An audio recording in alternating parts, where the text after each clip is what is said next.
Hello, hello, Libra Collective. Ako po ito si James from James Tarot PH. Ito po ang inyong weekly reading para po sa inyong April 27 hanggang sa May 3.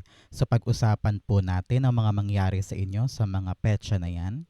But first, ihanda mo na Libra ang iyong isang tanong para sa ating isang tanong, isang sagot. Kung meron ka pang malakasang one question, hawakan mo yan. Sa dulo, atin po yung sasagutin. Okay? Let's begin. Holy Spirit, Spirit Guides, ibigay po natin kay Libra ang mga mensaheng dapat nilang malaman. Inhale and exhale. Your cards for the week. Beautiful. Siya nga pala mga Libra, salamat po ha sa lahat po ng mga hindi nag-i-skip ng ads, sa lahat po ng mga nagla-like, nagko-comment, at saka sa mga new subscribers po natin, hello po, welcome po sa ating channel. Malaking tulong po sa akin yan every time po na meron tayong libreng reading, kaya tulungan niyo po sana ako. Keep on liking, keep on commenting, and thank you po for not skipping the ads. So, in the background of your reading, meron kang the World card. The World card is all about completion. No? Talagang nakita ko dito meron ka ng matatapos, makukumpleto, at parang sobrang saya mo kasi nagawa mo. No?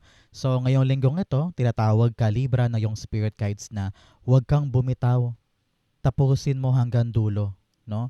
Ipakita mo na kaya mo siyang maging successful, kaya mo siyang ma-accomplish, kaya mong ibigay ang lahat-lahat nang sa ganun makuha mo yung matamis na bunga. Pinapayuhan ka dito to come out of your shell ha. Hindi pwedeng nahihiya, hindi pwedeng may nire-reserve kang mga takot, alalanganin, duda, or alalahanin, ganyan. Kailangan dito all out ka. Okay? If you want to succeed, all out tayo this week. Okay? So, in your core energy, meron kang the Ace of Wands. Si Ace of Wands, sinasabi dito Libra, na panahon na for you to really accept yung mga bagong bagay. Maaaring new opportunity, meron kang bagong idea, meron kang bagong plano na parang sabi mo, uy, exciting to ah. Parang gusto kong gawin, parang gusto kong subukan, pero nakakatakot kasi nga bago, di ba? Parang new experience ito, hindi ka familiar, parang feeling mo maraming kailangan gawin, napakalaki ng responsibilidad, pero kapag ito natapos mo, pag ito na kompleto mo, talaga namang papasok ka na sa new level ng buhay mo. Kaya sabi dito, huwag katakutan, okay? Huwag katakutan kung ano man yung planong yan, yung idea mo na yan. Try mo lang, subukan mo lang. And you will see na maaaring magpa-andar ito sa buhay mo. Okay? Ace of Wands is being clarified by the Two of Wands. Wow. 1 to 2. Talagang paakyat, no? Yung idea, talaga namang nanganak na at heto, pinaplano mo na siya. No? Ready ka na kumawala sa comfort zone mo at tumulay sa mga bagong adventure or bagong experience. Ganyan.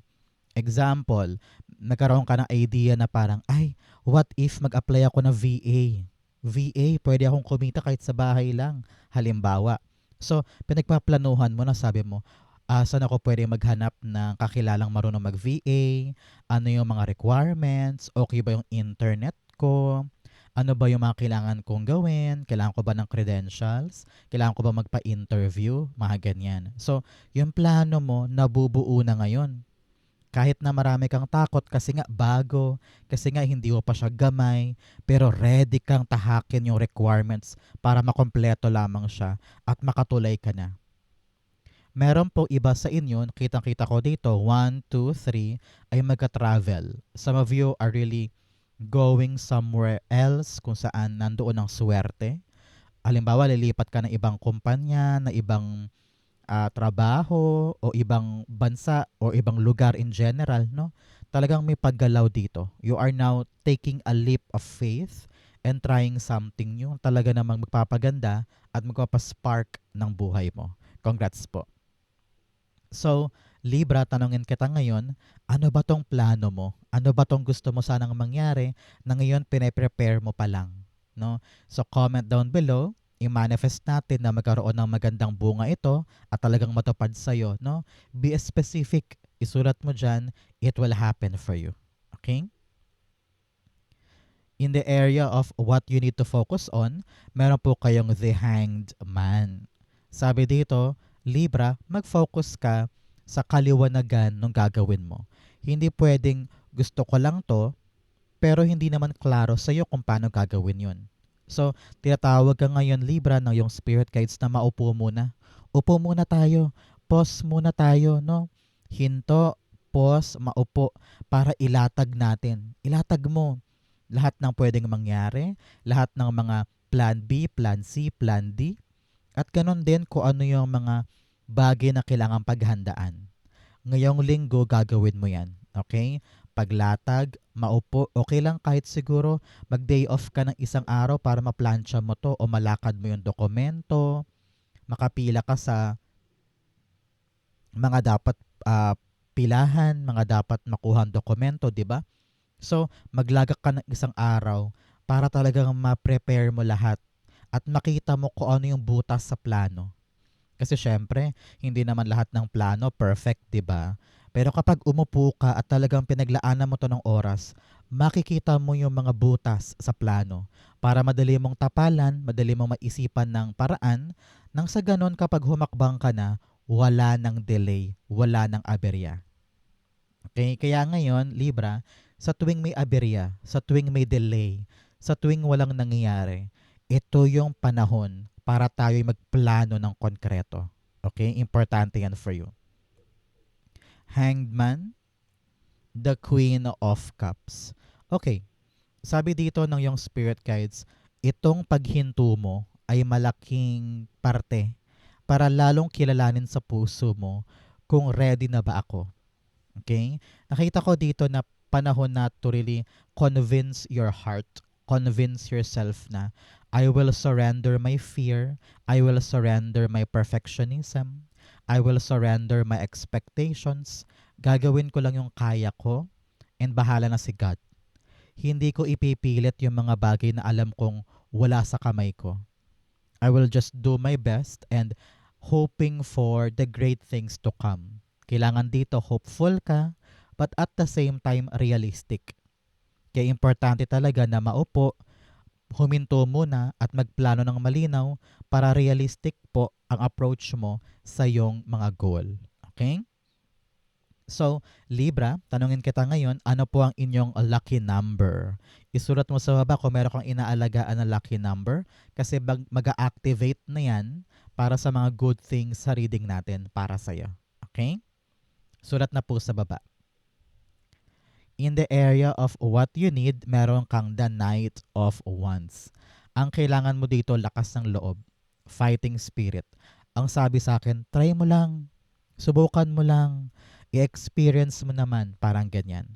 Because if you are the type of person na maraming ang idea, maraming plano, maganda sana, pero wala namang ginagawa para humakbang, sayang, di ba? So sabi dito, kung talagang gusto mong umasenso sa buhay, kailangan mo ring i-evaluate ano ba yung ginagawa ko.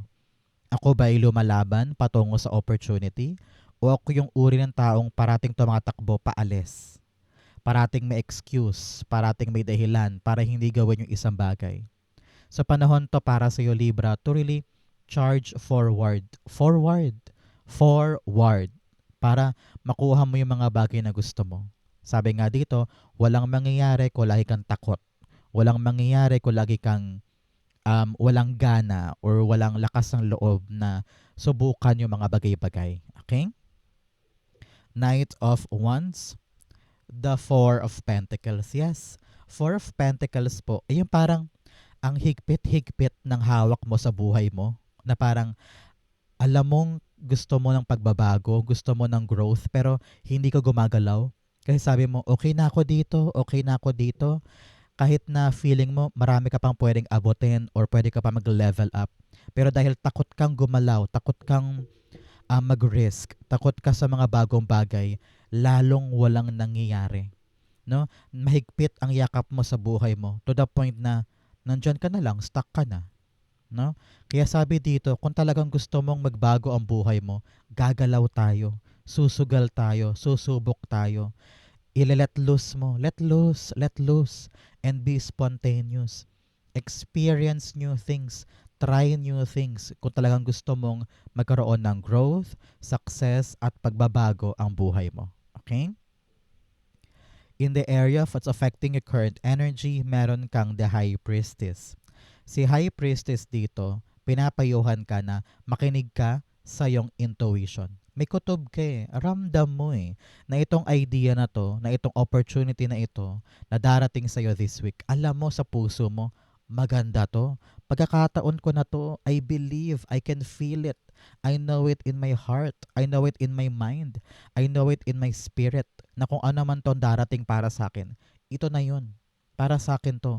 Kayang-kaya ko tong kompletuhin. Ito yung mag-aalsa sa akin mula sa mga pinaghihirapan ko. Ito yung babago sa pattern ko, sa paulit-ulit na nangyari sa buhay ko. Kaya ngayong linggong ito, Libra, katigan mo ang yung intuition. Mararamdaman mo yan. No? So, do not control the situation and always be truthful in what you feel. Kapag medyo hindi para sa iyo tong bagay na to, nafe-feel mo na, ay, parang ayoko niyan. Pakinggan mo yan. Kapag itong taong to naramdaman mo na parang ayoko siyang kausap, parang ayoko siyang kasama, dapat yun kilalanin mo yun because your intuition is actually protecting you. No? So kung ano ang kutob pakinggan, and then pagplanuhan. Syempre hindi mo pwedeng aasa lang tayo sa kutob, di ba?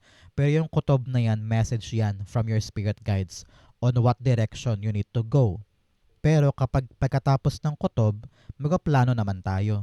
Tapos yung planong to, dapat nakabase sa ating reality. Okay? Importante yan for you. The High Priestess, the Four of Swords. Okay, sabi nga dito, kapag relax ka, kapag payapa ang puso mo, kapag hindi ka aligaga or hindi ka desperate or frustrated, diyan bibilis or lalakas yung intuition mo. Mararamdaman mo eh. Siguro napapansin mo to, sa tuwing naliligo ka, parang lahat ng pwede mong isipin, naiisip mo ng maayos, tapos nahahanap mo yung solusyon. Kapag naglilinis ka, nakapag-isip ka ng tama. Kapag bago matulog, doon pumapasok yung mga kaliwanagan kasi nasa relax state ka. 'Di ba? So, hanapin mo yung mga pagkakataon sa iyo, Libra, na relax ka. Dahil doon papasok sa iyo yung kaliwanagan sa mga dapat mong gawin. Okay? Importante yan for you. And you have 4-4 here pala. 4-4 is angel number of protection. So, ligtas ka ngayon, safe ka, okay ka, you and your loved ones. So, do not be afraid and have this faith, matibay na faith that everything is fine for me. Okay? In your near future, meron kang the 8 of Wands. This is the good news. Ang tabayanan mo, 8 days, 8 weeks, or 8 months after watching po this video, bibilis na yung andar para sa'yo. Yung makukompleto mo ngayon, yung plano mo na pinagpaplanuhan mo ngayon at hinahanda mo, nako, bibilis yan. Sinasabi ko sa'yo, things will go smoothly, fast, kaya kailangan alert ka, kailangan talaga handa ka, at nakafocus ka dito. No? Pinapayuhan ka na parang kailangan pag dumating yung balita, nandyan ka. Pag dumating yung update, nandun ka kaagad. No? You need to be active this time. Dahil itong swerteng ito, itong opportunity na ito or magandang balita, ay talaga namang kailangan sabayan mo siya. Kasi hindi lahat nabibigyan ng gantong chance. Okay, Libra? So, stand up, feel, pakiramdaman mo na kapag talaga nakompleto ko to, bibira na ako, dire-diretso na. And nothing will stop you for the great, great things na paparating para sa'yo. Okay? 8 of Wands, confirm ng Judgment card at saka 5 of Wands. 5 is a card of change. Talagang pagbabago po ito. Nagbabago na yung buhay mo at talaga namang nagigising ka na. Ramdam ko dito yung alignment mo. No? Parang in the near future, malalaman mo na kung ano talaga yung para sa'yo. You will realize na, wow, ito para talaga yung para sa akin. Kasi ito yung mabilis na dumating eh. Ito yung nagkaroon talaga ng resulta. Ito yung nagkaroon talaga ng tangible at realistic na bunga. At ngayon na-realize mo na, wow God, now gets ko na po, ito para talaga yung para sa akin. So, I will accept. I will embrace. Kahit gaano kahirap, kahit parang nakakalula, kahit parang intimidating, sabi mo, hindi ako matatakot. I will fight kasi kayang-kaya ko tong ipanalo. Kaya, sabi dito, kung pag dumating tong good news na to, na magpaparealize sa'yo ng mga gusto mong gawin or dapat mong yakapin, maliliwanagan ka na. Wala nang confusion at wala nang pagpupuwersa dahil you will accept what will happen. Congrats po. Okay? In your challenge, meron kang the Three of Cups. Si Three of Cups dito, Libra, sabi ng yung spirit guides na this time around, iwas muna tayo sa mga, alam mo yun yung parang premature celebration. Yan. Yung wala pa man din, pero nag-celebrate ka na kaagad. Before confirming muna kung planchado na, okay na, relax na ba, wala na bang dapat baguhin, bago tayo mag-celebrate. Minsan, nag-over-celebrate ka, pinapamalita mo agad sa iba't ibang tao kahit wala pa naman. So, panahon to, Libra, for you to just, you know, um, stay calm, collected, relaxed. Huwag ka muna mag-broadcast sa iba't ibang tao. Iwas daw muna sa mga gathering, no? Iwas muna sa mga distractions na mga gimmick, inuman, bonding time, labas-labas. Panahon to for you, Libra, na talaga namang kompletuhin mo daw muna. No? Trabahuhin mo muna hanggang sa solido na, sigurado na, garantisado na bago tayo mag-broadcast sa ibang tao. Because alam mo, not everybody is cheering for you. Yung ibang tao dyan, chismosang likas lamang at talagang humihingi ng update sa buhay mo.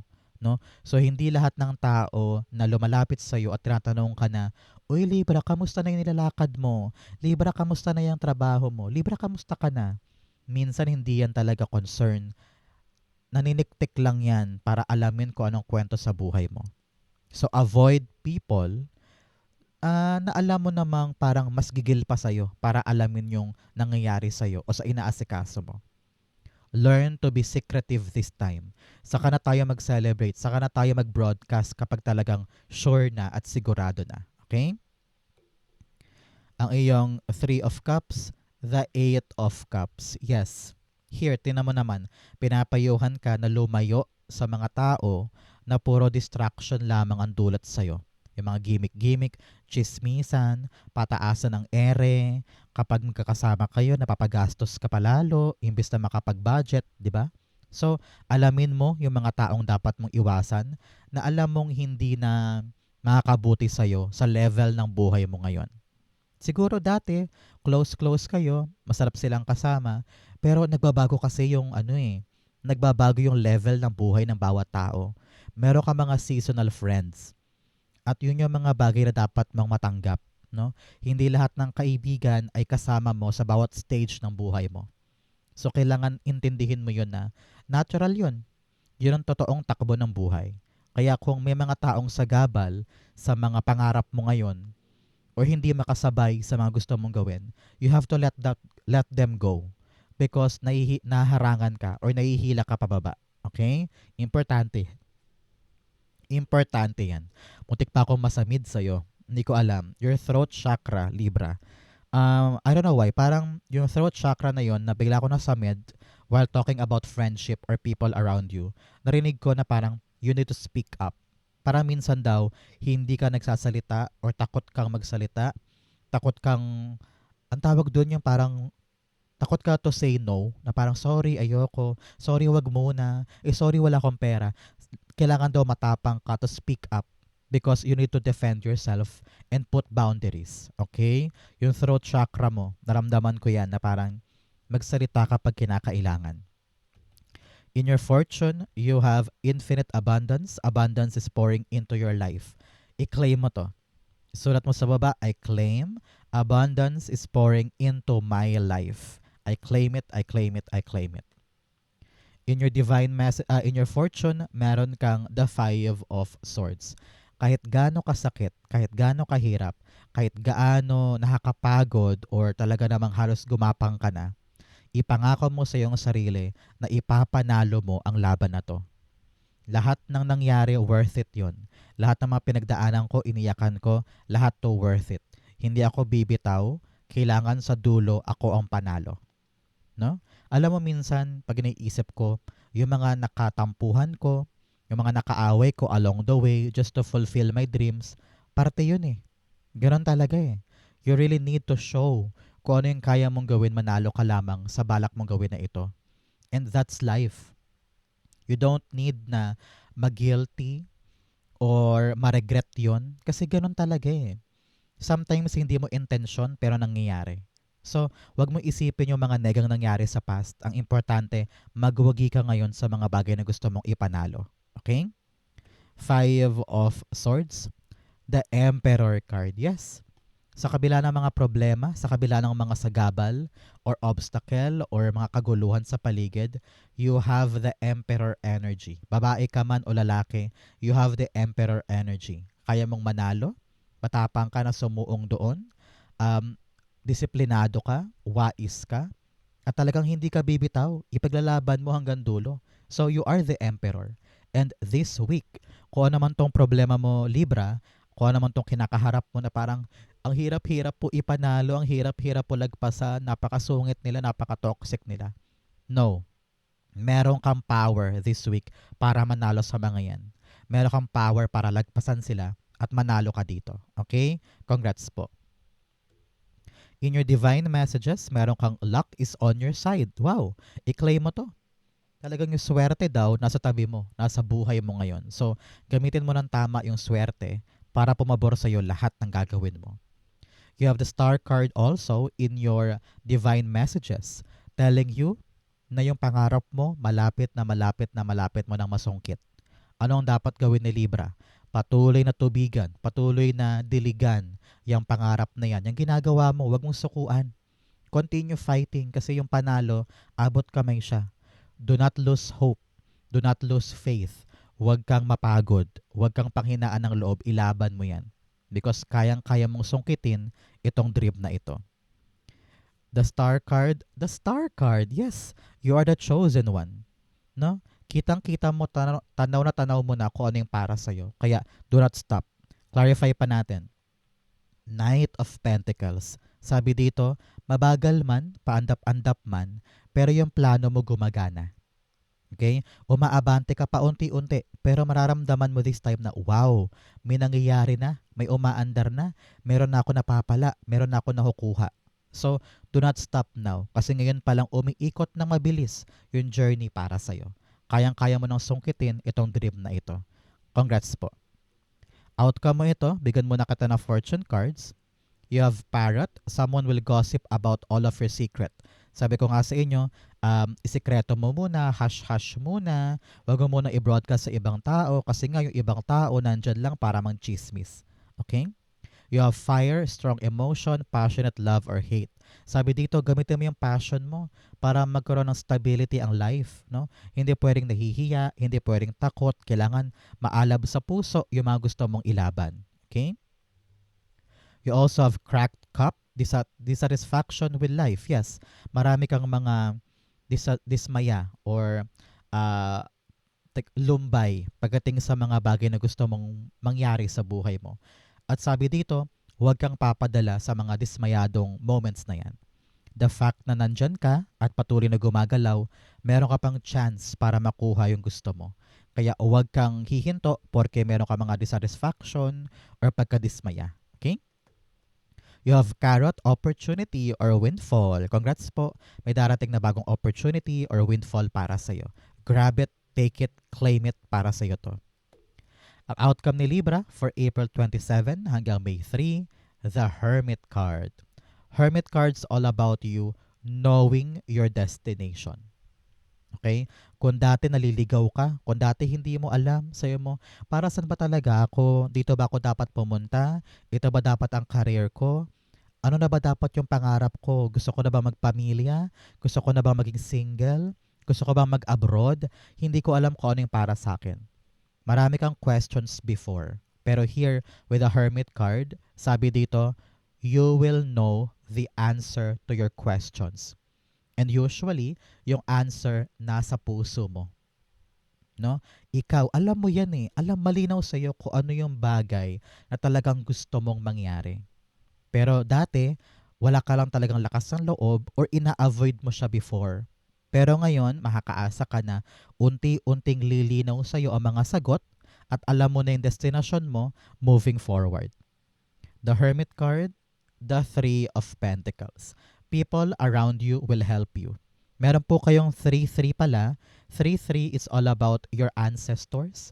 Meron daw po kayo na mayapang kamag-anak na nasa kabilang buhay na hanggang ngayon ginagabayan ka pa din. Baka napanaginipan mo siya or bigla mo naalala sa isang gamit o sa isang amoy. Mamaya magtirik ka ng kandila, okay? O kaya magdasal ka para magpasalamat sa tulong ng iyong ancestor na namayapa na. Okay? So, Three of Pentacles, people around you will help you para to pa rin tong planong ito. You have a plan, you have an idea, at medyo baka matakot ka kasi sabi mo, kaya ko ba to mag-isa? Kaya ko ba tong gawin? Huwag kang mag-alala. God will send you the right people para tulungan ka dito. So, okay ka, relax ka. Meron kang katuwang para gawin yan. Congrats po. Okay? So, Libra, dumako na tayo sa yung isang tanong, isang sagot. Close your eyes. Concentrate on your one question. Inhale. And exhale. The answer to your question, you have the World card, the Six of Wands, and the Ace of Pentacles. At the bottom of your deck, meron po kayong the Two of Swords. So, ngayon, you are actually thinking kung ano yung tamang desisyon sa isang bagay. Hindi mo alam kung tatanggapin ko ba, kukunin ko ba, lalakaran ko ba, actionan ko ba, tatanggapin ko ba. And your spirit guides are telling you, kumawala ka sa shell mo. Takot ka kasing gumawa ng bago eh. Takot kang mag-experience sa mga bagong bagay.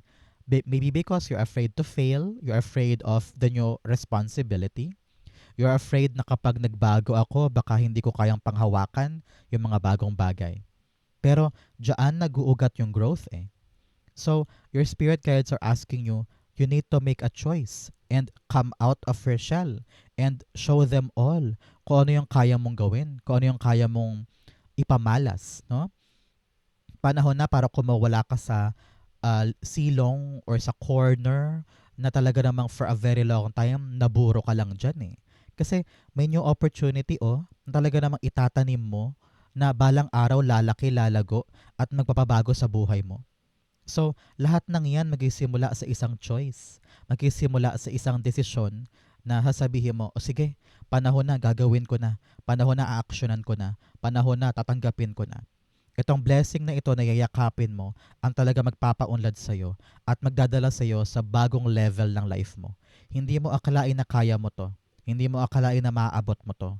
Pero dahil matapang ka to really do your best para actionan ito at tanggapin ito, it will lead you to a better life. Okay? Kung ang question mo yes or no, the answer is yes, yes, yes. It will be successful. It will be out of this world na acknowledgement at new heights nang dahil lamang tinanggap mo yung bagong opportunity para sa'yo. So, yes na yes na yes. Congrats po. So Libra, ito po ang inyong isang tanong, isang sagot. Ganon din po ang inyong April 27 to May 3. Sa po kayo nakaresonate, comment lang po kayo sa baba. Babasahin ko po yan. Thank you Holy Spirit, Spirit Guides for the clarity and messages na dapat malaman ng mga Libra today. Thank you po for watching hanggang dulo. I love you. This has been James for James Taro PH. God bless everybody.